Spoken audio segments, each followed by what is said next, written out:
ఆయన నామం ఎలాంటిదండి చెప్పండి అమ్మా? బలమైన నామం. ఎలా చెప్పగలరా?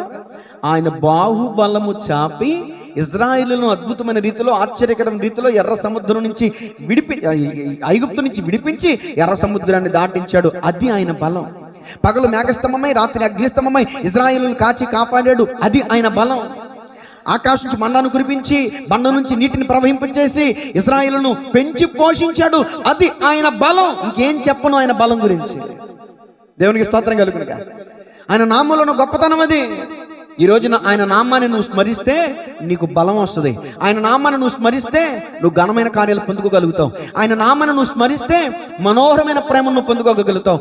సులమితి పొందుకుంది ఆయన ప్రేమ, ఆస్వాదించింది ఆయన ప్రేమ. ఇప్పుడు వివరిస్తుంది, ప్రకటిస్తుంది ఆయన యొక్క నామాన్ని గురించి. ఆయన నామం పరిశుద్ధమైన నామం, ఆయన నామం బలమైన నామం, ఆయన నామం